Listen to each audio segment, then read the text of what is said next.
साधना को महत्व। यह जो सत्संगों में खुलकर कुछ कहने की बात का समय होता है, यह इस सत्संग में अंतिम कार्यक्रम है। इसमें जो बातें कही गई हैं, वे अनुभव में आई हुई हैं। साधना करने के लिए इन पर विशेष ध्यान देना और खूब मनन करना बहुत आवश्यक है। मंत्र का महत्व मैंने वर्णन किया है। इसका बहुत ही मनन और अध्ययन करना चाहिए। तीन बातें हैं। काल का विचार ना करें, अंतर न डालें, कमी न आने दें। मैं तो चाहता हूं कि इसको न छोड़ें। किसी से मिलना या काम हो तो फिर यह काम इन सबसे पहले करें। भजन पाठ के काम को गौण ना बनाएं। अगर कोई गौण बनाता है तो समझो भावना नहीं है। यदि आप किसी के घर जाओ और वह आपसे बात न करे, किसी और से ही बातें करता रहे, तो आप बुरा मानोगे, और यदि आत्मसम्मान का भाव है तो फिर कभी नहीं जाओगे। इसी प्रकार आपने आह्वान किया और फिर ध्यान न दिया, तो फिर वह मंत्र का अधिष्ठाता क्यों आए। इस काम को अच्छे से अच्छा सिनेमा न रोके, संबंधी न रोके, कोई और काम कितना ही आवश्यक क्यों न हो, इसे न रोक सके। भक्त भावना वाला तो स्वयं जान सकता है, वह इसमें अंतर क्यों डाले। यहाँ तो यह होता है कि मैं इसको नहीं छोड़ूंगा, करता रहूंगा। यदि वह पूरा निश्चय नहीं करता तो पक्का नहीं है। इसी प्रकार सत्संग में भी आना हो तो यह नहीं कि हो सका तो आऊंगा। जो ऐसे कामों में देर करता है वह अधिकारी नहीं। हमें तो प्रचार करने के लिए करना होता है। अन्यथा यह भी बात है कि अधिकार इसमें है या नहीं। भजन के काल को तो ऋतु के अनुसार परिवर्तित किया जा सकता है। निसंदेह आजकल काम बढ़े हुए हैं, नई नई प्रथाएं चल पड़ी हैं।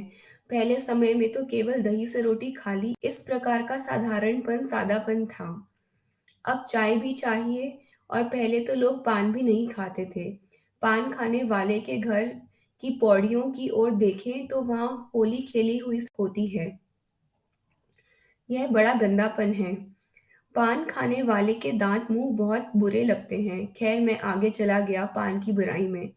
वैसे मैं इन बातों को कोई महत्व नहीं देता। कहने का अभिप्राय तो यह है कि यदि प्रातः समय नहीं मिला तो बाकी फिर बाबूजी के दफ्तर जाने के बाद मिलता है। काम होते हैं, काम तो स्त्रियां पहले भी बहुत करती थी। प्रातः उठकर चक्की चलाती, दूध निकालती, दही बिलोती। पर ये सब काम होने पर वे समय पर उठती थी। तो फिर सयानी स्त्रियां बाबूजी के दफ्तर जाने के बाद के समय को भजन के लिए निकाल लेती हैं। यदि वे इसको सहेलियों का समय बना लें तो ठीक नहीं, और बाजार जाने का समय बनाएं तो भी अच्छा नहीं। भजन के समय को अपनी स्थिति की सुविधा के अनुसार बदल सकते हैं, लेकिन छोड़ना नहीं। देखो, जो अधिक प्रगति करते हैं वे विद्यार्थी अपना समय पढ़ाई पर लगाते हैं।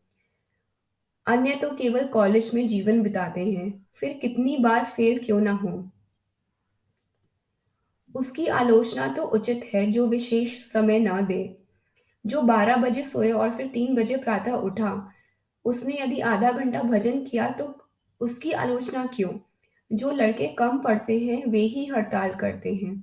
जो निकम्मे होते हैं और चार चार सिनेमा देखते हैं, उनको तो जीवन से भी प्यार नहीं और पैसे से भी नहीं। कल ही मेरा एक मित्र कह रहा था कि लाहौर में यदि 10 मिनट और मार्शल लॉ न होता तो सारी अनारकली लाहौर में एक प्रसिद्ध बाजार लुट जाती। जो समय का ध्यान नहीं रखते वे तो सब निकम्मे हैं। सत्याग्रहियों का यह काम नहीं। वास्तविक सत्याग्रही के साथ गुंडे मिल जाते हैं। व्यापारी भला क्यों हड़ताल करें।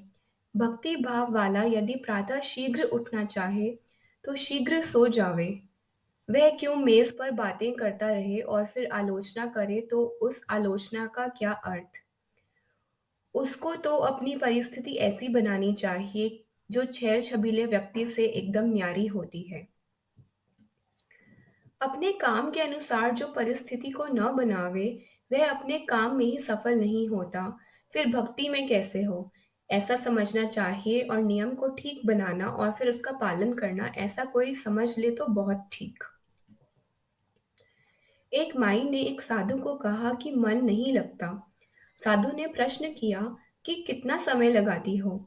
माई ने उत्तर दिया कि प्रतिदिन तो नहीं, पर कभी कभी 5-10 मिनट बैठती हूँ। साधु ने कहा कि आपने जब यह समझ लिया है कि समय लगाना है, तो फिर भजन के समय किसी शो में जाने का हठ क्यों करो? क्यों जेवर खरीदने जाने की हठ करो और क्यों दूसरे हठों में मन को लगाए रखो? जब बादल गरजते होते हैं और बिजली कड़कती होती है, तो रेडियो की आवाज़ अच्छी प्रकार नहीं आती। इसी प्रकार जब दिन के समय मन में बड़ा कोलाहल हो रहा हो, तो दूसरी तरंगें पैदा होती हैं और फिर दैवी कृपा के तरंग टूटते हैं। इसीलिए साधु प्रातः के समय की प्रार्थना को कहते हैं, किंतु राम कृपा की अंत में दीवार भी बन जाया करती है। पर साधारणतः प्रातः का समय ही ब्रह्म समय होता है। इस बात का जो ध्यान रखकर बैठे, यदि तब भी लाभ न हो तो फिर हरि दरबार की वह शान नहीं रहती। कृपा फिर अवश्य ही होती है। सत्कार और आदर के साथ उसको विद्यमान जाने। शुभ कर्मों में उसकी कला सदा विद्यमान होती है और सहायक होती है। विश्वास के नेत्रों के सामने यह बात होनी चाहिए। हम कीर्तन में भी यह बात लाना चाहते हैं। हमारी तो यह भावना है कि भगवान कीर्तन में साथ गाए बजाए। हे हमारे देव, हमारे कुंड के चारों ओर बैठ और आप तू हवन कर। मैं तो भक्त का ऐसा अधिकार मानता हूँ। वेद तो कहते हैं, भक्त तो देव को सेते हैं। यदि ऐसी लख परख न हो, तो अनाचार से, भ्रष्टाचार से संसार डूब जावे। स्वयं नाद सुनाई देता है जब भक्त इसके लिए हृदय खाली करता है। वेद में कहा है, मैं बोलता हूँ देव से सेव किया हुआ। यह सत्य कहा है, लख परख कर कहा है, यूं ही कुछ हाका नहीं गया। आचार्यों को मैं दर्शक नहीं मानता। वे तो दलीलों के क्षेत्र में रहते हैं। संत तो आध्यात्मिक क्षेत्र में रहने वाले हैं। वे तो जो जानते थे वही कहते थे। मुझे कहना यह है कि यह जो कहा गया कि देव और मनुष्यों से सेव किया हुआ मैं बोलता हूँ, तो यह बहुत ऊंची बात है। भक्त के धनुष को वीरता के समय वे कहते हैं, मैं स्वयं तानता हूँ। मुझे निवेदन यह करना था कि यह उस अवस्था में कहा है कि ब्रह्मद्वेषी जो हैं, उनके लिए वीर के धनुष को भगवान स्वयं तानते हैं। भक्त लोग तो इसको ऐसे ही समझते हैं, हम चलते हैं, तू हमारा लीडर बन। यह कोई सत्य न हो, अनुभव में न आता हो, तो संत क्यों कहें? हम भी सत्कार से सेवन करें, विश्वास को दृढ़ रखें, तो ऐसा करवा सकते हैं और फिर बड़े भाव स्फुरित होंगे और बड़ा बल आएगा। साधना करने से बड़ा लाभ होता है।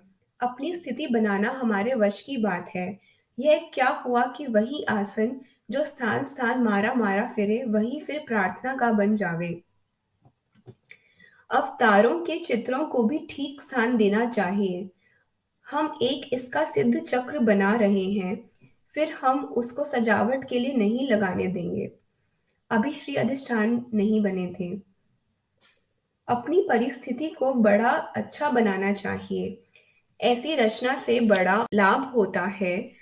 और आप तो फिर इन सब बातों को जानते ही हैं। मैंने तो केवल इनको दोहराया है।